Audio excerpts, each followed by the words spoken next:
Monsieur le ministre des Outre-mer, Manuel Valls, bonjour. Bonjour. Nous nous trouvons au sein du régiment du service militaire adapté de Koumac, où vous venez tout juste de rencontrer les stagiaires et leurs formateurs. Vous étiez également au lycée Michel Rocard ce matin à Point-Bout. Une séquence jeunesse, c'était important pour vous? Oui, parce que je pense que, au fond, c'est l'essentiel. Tout ce que nous devons faire pour la Nouvelle-Calédonie et d'abord, les élus, les acteurs économiques et sociaux, les entreprises, l'école, bien sûr, c'est pour la jeunesse de la Nouvelle-Calédonie et donc être ici au SMA où on forme des jeunes, on les forme tout simplement à vivre, à se connaître, à préparer l'avenir, à passer leur permis de conduire et puis on les forme à tous les métiers.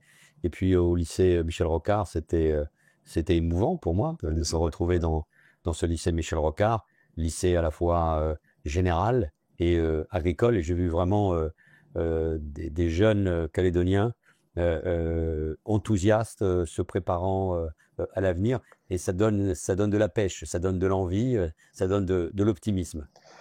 Nous réalisons cet entretien juste avant que vous vous rendiez à Yanghen, à la tribu de Tiendanit, pour vous recueillir sur la tombe de Jean-Marie Tjibaou. Merci encore une fois de nous accorder ce temps. Monsieur le ministre, pour commencer, hier après-midi, vous avez présenté votre méthode pour arriver à un accord. Très concrètement, comment va-t-elle se traduire ou qu'engage-t-elle cette méthode pour les 2 prochains jours dédiés aux discussions institutionnelles? Moi, je suis heureux que hier nous ayons pu réunir ensemble toutes les formations politiques représentées au Congrès de la Nouvelle-Calédonie autour de la même table. Ça n'était pas arrivé, je crois, depuis très longtemps.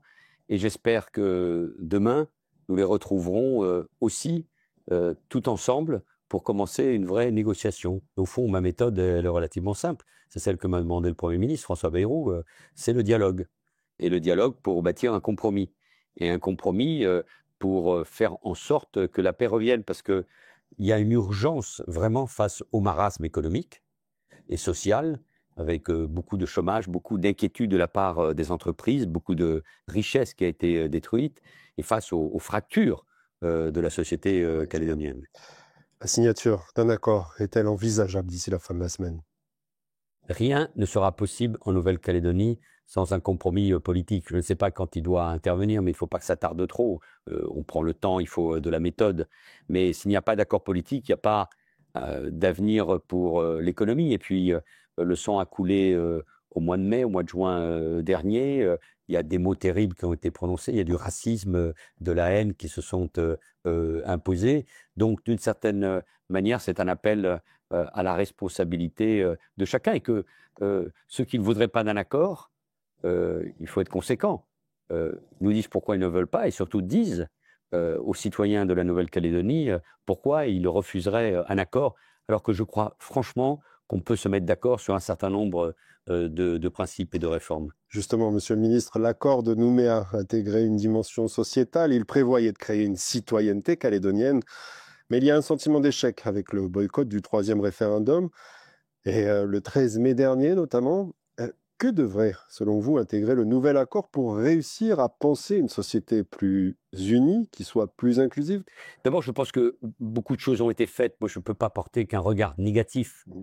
sur ce qui s'est passé depuis 1988. La Nouvelle-Calédonie n'a rien à voir avec ces années 80. Mais il y a aussi évidemment des échecs. Je pense à celui des inégalités sociales.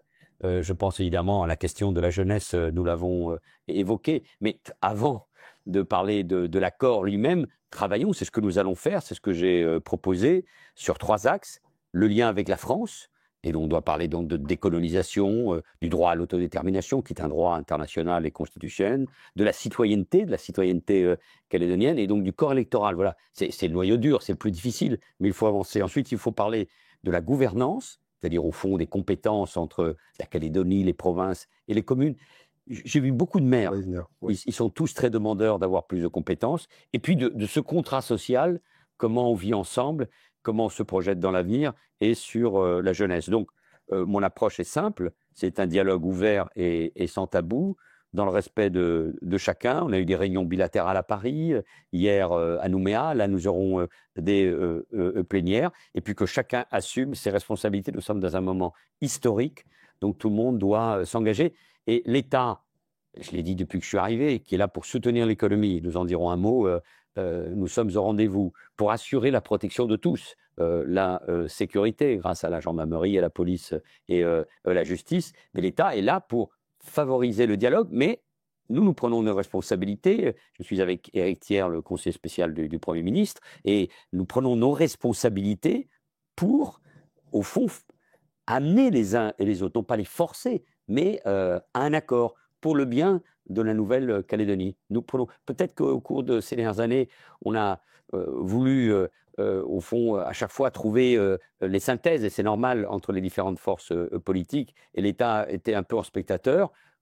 Là, il faut agir. Mais il faut agir pour l'intérêt général et en tenant compte de toutes les sensibilités. Je ne crois pas à un passage en force. Justement, vous avez parlé de gouvernance au niveau politique. Pourtant, aujourd'hui, certains élus défendent une hyper-provincialisation. Est-ce un frein, finalement, une trajectoire commune? Faut-il repenser le modèle des répartitions des compétences actuelles, mairie, province et gouvernement?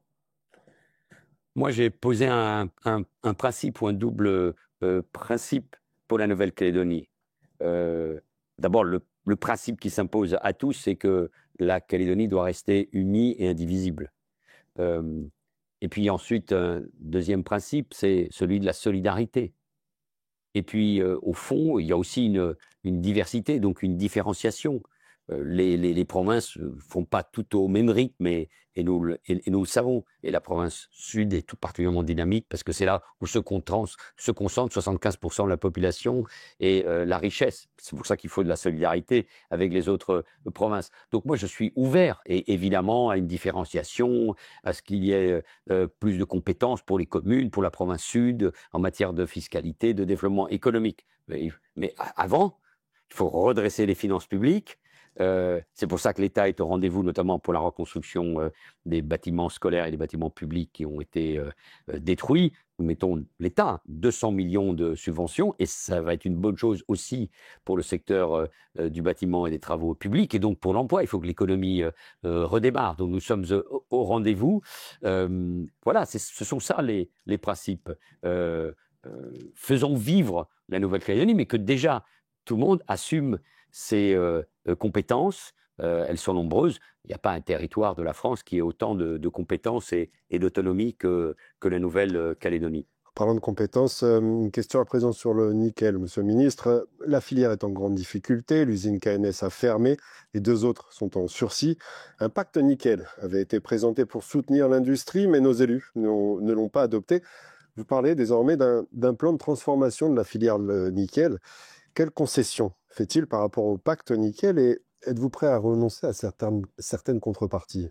D'abord, ce fut une erreur de la part des élus de refuser l'offre qui était celle de Bruno Le Maire. Certains aujourd'hui l'admettent, mais enfin c'est du passé. Et puis le contexte budgétaire a changé. Et puis une des usines a fermé, celle de la province Nord. Mais moi je crois au nickel. Je pense que la Nouvelle-Calédonie a des ressources incroyables. Donc, il faut se mettre autour de la table. Il y a des offres de grands groupes indiens, sud-africains, émiratis, pour l'usine du Nord, pour l'usine du Sud. L'État sera au rendez-vous. Mais ce qu'il faut penser pour que ces groupes puissent véritablement investir, c'est comment l'énergie ici est moins chère. Et ici, il y a des possibilités, notamment à travers l'énergie L'énergie est solaire. un vrai frein. C'est le grand sujet, et la Calédonie doit totalement s'investir dans cette économie verte. Et donc ça, l'État et les grandes entreprises comme Total, EDF et bien d'autres sont évidemment au rendez-vous. Et puis ensuite, il faut aussi qu'il y ait une perspective pour le nickel, notamment à travers l'export. Donc il faut des évolutions, des possibilités, faire vivre les mines. Ici, nous sommes entourés de ces mines dans cette région, et le faire évidemment avec les présidents des provinces nord et sud qui connaissent très bien ces sujets. Justement, par rapport au pacte nickel qui a été retoqué, qu'en est-il finalement de la doctrine nickel? Mais cette doctrine, elle doit être pensée avec les élus, mais aussi avec les groupes qui veulent investir, et avec une idée. Le nickel, c'est stratégique.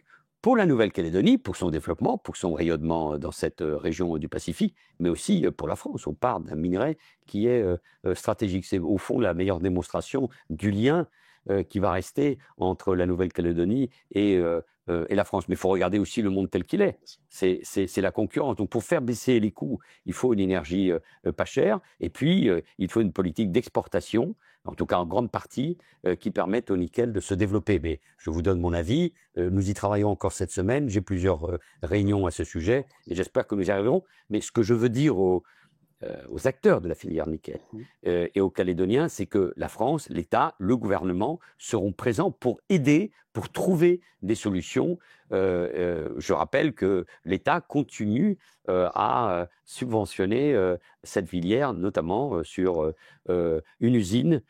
C'est quoi, 350 millions d'euros par an. Donc, j'entends parfois dire l'État nous a abandonnés, l'État n'est pas là. Non, non, l'État est là, c'est 1,5 milliard d'euros tous les ans pour la Nouvelle-Calédonie, c'est 600 millions depuis les émeutes, les destructions du mois de mai dernier, et c'est encore un État qui est rendez-vous avec 200 millions d'euros pour reconstruire les écoles, et nous allons continuer à aider les filières agricoles, le tourisme, et notamment tous les entrepreneurs qui ont vu toutes ces destructions. Restons dans l'économie. À l'heure de la reconstruction, quels écueils éviter?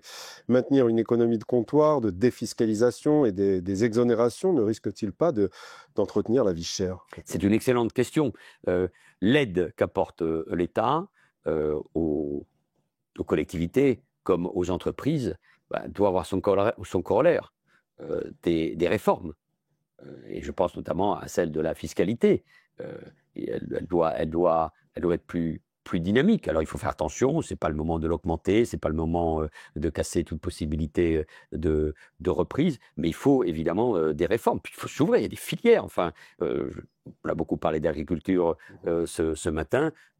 La Nouvelle-Calédonie devrait de nouveau retrouver une souveraineté alimentaire grâce notamment à la région. Le tourisme, 5% seulement du produit intérieur brut. Alors aujourd'hui, l'image de la Nouvelle-Calédonie n'est pas très bonne, ce n'est pas le moment de faire une campagne touristique, mais il y a des possibilités incroyables entre la mer, la montagne, les gîtes, la culture, et notamment la culture kanak. Il y a des possibilités incroyables qui existent. Il faut ouvrir l'économie. On parlait de l'énergie. Donc oui, vous avez raison, il faut sortir d'une économie de comptoir, s'ouvrir à la région, travailler avec l'ensemble des pays de la zone Pacifique.